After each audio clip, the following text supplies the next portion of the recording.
Hey guys, it's Ernesto and welcome back to yet another video. I hope you guys are having a fantastic day. I'm having a wonderful day. So today we're going to talk about putting gels in front of your lens and creating some nice cinematic images. So stay tuned and we're going to get straight into it.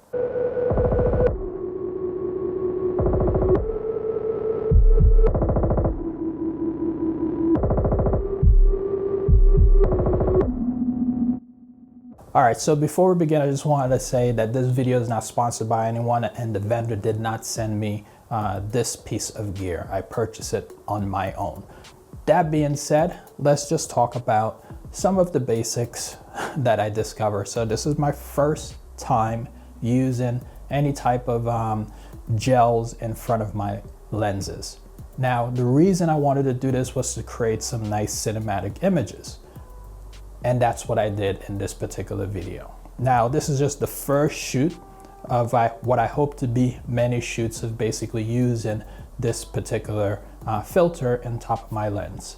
Now, in the description below, you'll find a link to this particular set of filters that I used.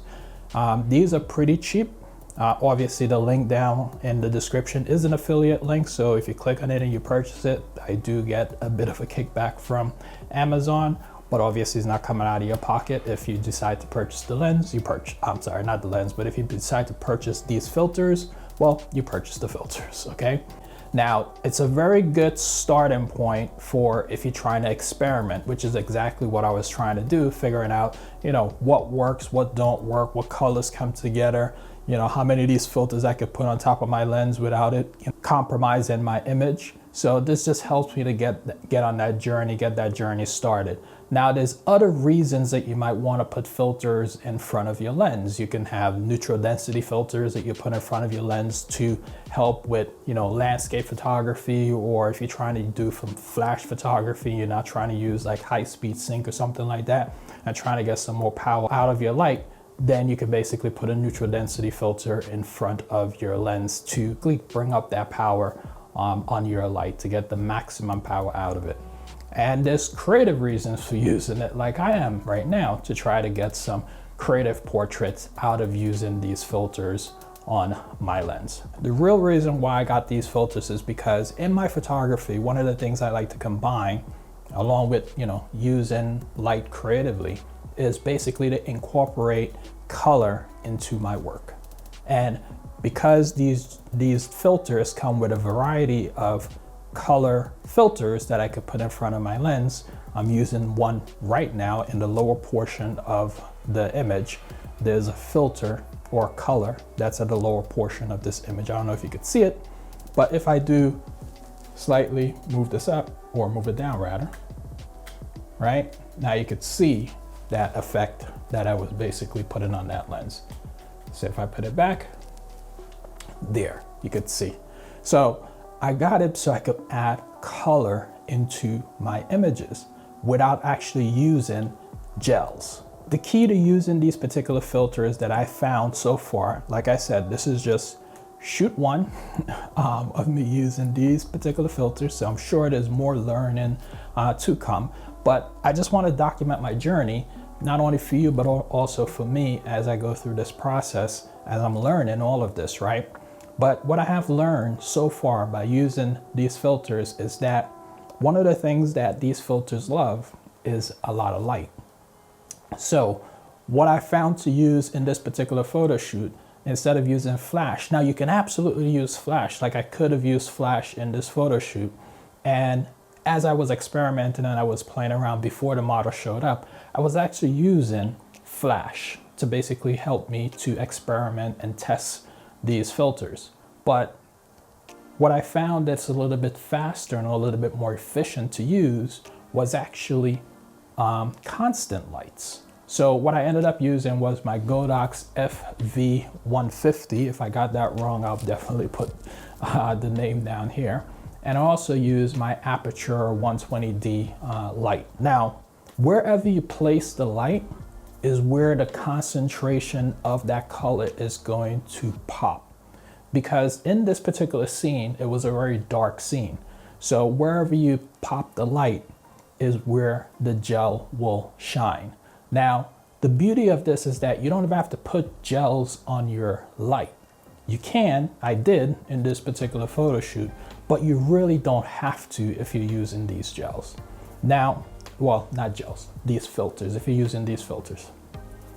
That being said, so the way that I created my images in this particular photo shoot is that I basically played with the constant light on my subject, you know, basically putting it wherever, and then putting the light on the background. So I use these lights just to pop or highlight particular areas in the images that I wanted to create, okay? And I also utilize, in some cases, I experimented with slow shutters to see if I could get some movements and stuff like that from the model. Again, this is just an experiment for me, and I'm going to be, you know, experimenting more and more. So one of the things that I really enjoy about these filters is that it comes in different options. There's gradients, where it's basically a solid color or graduated color from the bottom up, where right now I am using a graduated filter on the lens, and is basically have the color concentrated at the bottom and it gradually fades off to the top, okay? And then you have a solid color that you could also put, and you could stack these. There's basically three filters that you could stack, and it allows you to create limitless options, which I love. And I basically did that in this particular photo shoot. I was just stacking these filters just to see what I get. Now, it's also good to know or understand your color wheel and complementary colors, so that you're not, you know, stacking colors that just don't go well with each other, okay? So experiment is what I did, and that's what I would suggest to you. Play around, have fun. You never know what you will get. And I would say from this first experiment that I did, this very first photo shoot with these filters, I love the images that came out of it.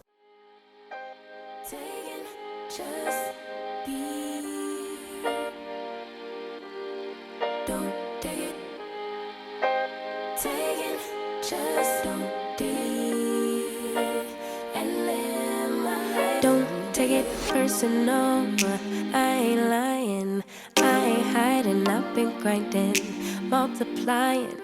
I've been trying to get my weight up, staying prayed up, meditating and taking time away. You always posting up pictures, trying to look like you winning. I'm writing rhymes in the kitchen, soaking in moments we live in, yeah. You got the nerve to be on me, faking your life for the IG. If you got my number, don't add me, cause baby, I'm on hiatus. I'm on hiatus. I'm on hiatus. I'm on hiatus. Baby, don't check for me. Taking time out to be